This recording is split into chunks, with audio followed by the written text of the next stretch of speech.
Welcome back. In this video, we are going to begin our formal study of proof. Mathematical facts are built on proof. When you have a mathematical fact, a statement that you think about something in the world of math or also in the world of theoretical computer science, you don't really know that fact unless you know that it has been proven. And ideally, you can give the proof yourself. And so what we're about to learn is what kind of proofs are out there and how to create those proofs ourselves so that we can know mathematical facts with certainty. This is going to bring us into the study of definitions, because in order to precisely state a mathematical fact, we often need to carefully define our terms in order to make a proof possible. Let's take a look at an example here. So theorem, theorem is a fancy word for mathematical fact. Theorem, the product of two even numbers is even. If I take one even number and I multiply it by another even number, the result is a new even number. So this is a pretty familiar fact. But in order to write a mathematical proof of this fact, what we need to do first is define our terms in a very careful way. So before we can start proving this mathematical fact, I want to actually define what it means for a number to be even. So definition. And sometimes when we define a mathematical concept, it's nice to put in parentheses what it is we're defining. So definition, a number n in z, so specifically I'm talking about an integer, so this is another way to write an integer. An integer, n, is even if there exists a different integer k such that n is equal to 2 times k. In other words, I know that n is an even number if there's some other number, integer, such that if I double that integer, I get n back. Similarly here, n in z, so an integer is odd if there exists k in z, so if there exists another integer, with the property that n is equal to 2 times k plus 1. So example, the integer 6 is even because it's equal to 2 times 3. So here 6 is my n, and 3 is playing the role of my k. On the other hand, 7 is equal to 2 times 3 plus 1. So here 3 is again playing the role of my k, and 7 is my n. So once we have this definition, we can start saying our theorems in a more careful way and perhaps even writing them in logical notation. So I first want to state my theorem in a slightly more formal way, and then I want to state it in logical notation. So a more formal theorem. So what I'm going to do is I'm going to say this same theorem. I'm just going to use it using language that sounds more like logical quantifiers. So when I say the product of two even numbers is even, I'm not talking about any two, or I'm not talking about two specific even numbers. I'm talking about any two even numbers, all pairs of even numbers. So I can say for all integers m and integers n, if, and here I'm going to write in different color for a moment to make sure we can see how things correspond. If m is even and n is even, then the product m times n is also even. So this is a slightly more formal statement of the same mathematical theorem. The reason this formal statement can be helpful is that it also lets me state this theorem in terms of logical symbols. I can do that now. So for all m and n that are in the set of integers, I'm using this compact notation here to say that both of these are elements of the set of integers. For all m and n in the set of integers, here's a predicate e, so I'm going to say that e of m means that m is even. E of m and e of n, so that's the statement that m is even and n is even. These two premises jointly imply the conclusion that m times n is also even. So when we're constructing mathematical proofs, we're going to find these slightly more formal versions of theorems a little bit easier to work with because they allow us to connect to tools that we've already seen in logic. So coming up, we're going to start working our way into what it takes to actually write these proofs. So once we can write out our definitions and formalize the statement we're trying to prove, what it takes to actually show that this statement is always right. Now let's go ahead and do an outline of a direct proof. So we're not actually doing a full proof yet. We're starting on strategy. How do I construct a direct proof?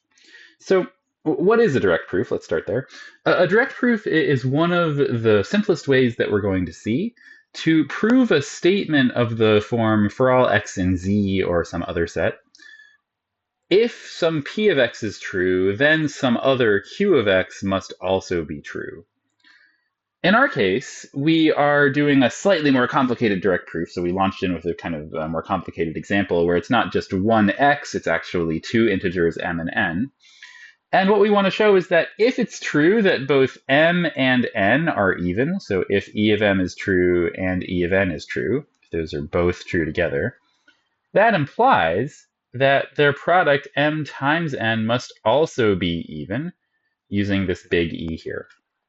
So how do we structure a proof of this fact? Well, the fundamental thing that we always have to do is use our definitions. We always have to use our definitions when we construct really any kinds of proofs, including direct proofs.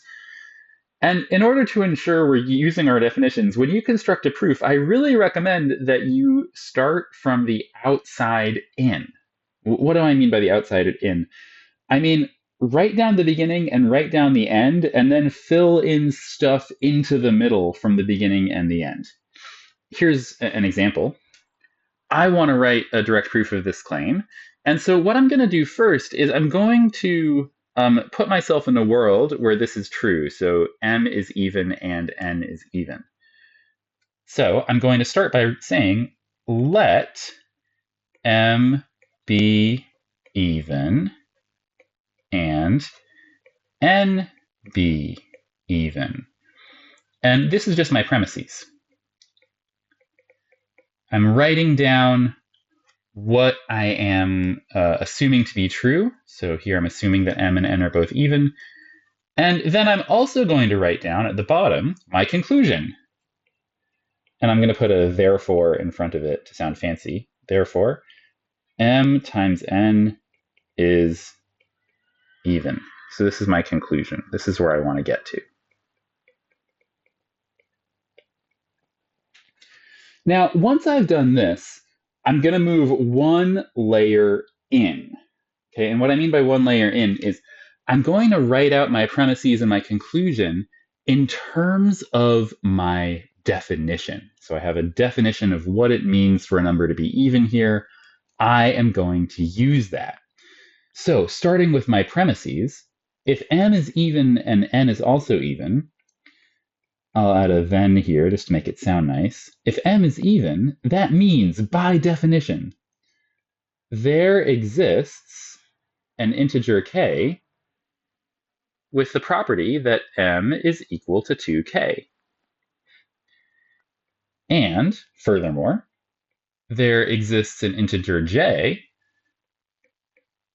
with the property that n is equal to 2j. So what I'm doing here is I'm just defining the terms that are in my premises. I'm cashing out what the premises say. Now, down here with my conclusion, notice that I have even again here, which means that for my conclusion, the step right before I get here is going to be showing that m times n satisfies the definition of being even. So the step that had to come before my conclusion, again, I don't know every detail of my proof, but the thing that had to come before my conclusion is a statement that m times n satisfies the definition of being even. This means, so there exists, I'll call this number L, this integer, there exists an integer L with the property that m times n is equal to 2 times L. And this is the definition of my conclusion. So when I write a direct proof, what I want to do is I want to take my premises and my conclusion, write them in English, and then inside, so English statements at the top and bottom, then right under the premises, I want to say, okay, what do the premises mean in terms of the definitions of the terms involved?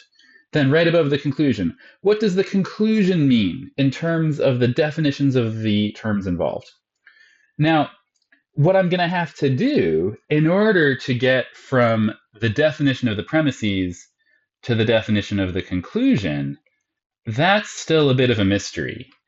As we're going to see, that step, or several steps, is where we often apply familiar mathematical tools, things that we already know about integers, things that we already know about algebraic operations, and so on. So this is where we often do what we think of as math. So for example, especially algebra kinds of math.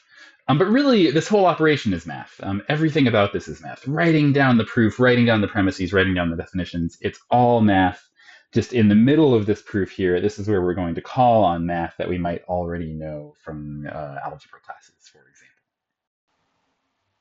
Okay, so continuing this example for direct proof, let's actually fill in the remaining steps and prove that if m is an even integer and n is an even integer, then the product m times n is also an even integer. So I have my inside-out construction here. I have stated my premises, I have stated the definition applied to the premises, I've stated the definition applied to my conclusion, and I've stated my conclusion.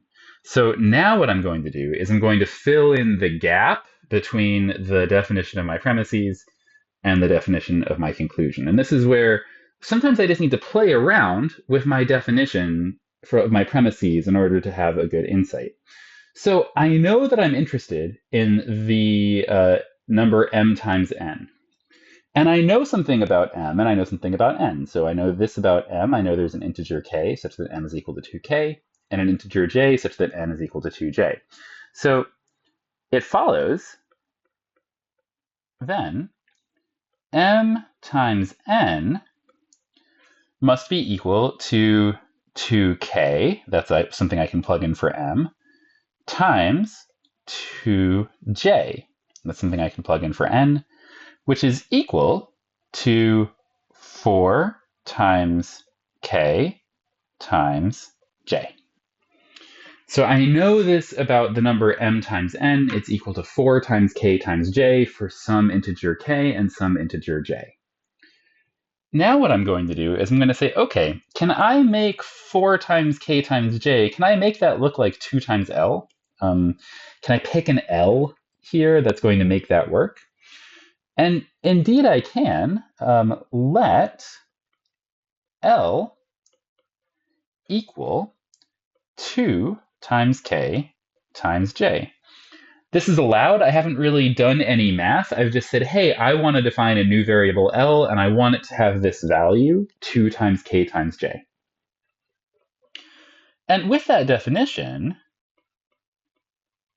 well, m times n, we know that's equal to 4 times k times j, which is the same.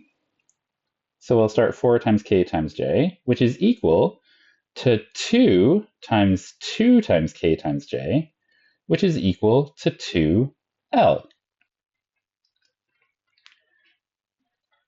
Now, this is actually what I wanted. I have completed my proof because I have shown that m times n is equal to 2 times L for some choice of integer L. I know that L is an integer because 2, k, and j were all integers, and when I multiply integers by each other, I get other integers. And so by the time I am getting down to the bottom here, I've said, okay, there exists an L with the property that m times n is equal to 2L. How do I know? I made it. I started with my premises. There exists a k and z integers such that m is equal to 2k.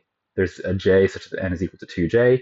I made L out of k and j. I created a value of L here such that I could guarantee m times n would be equal to 2L.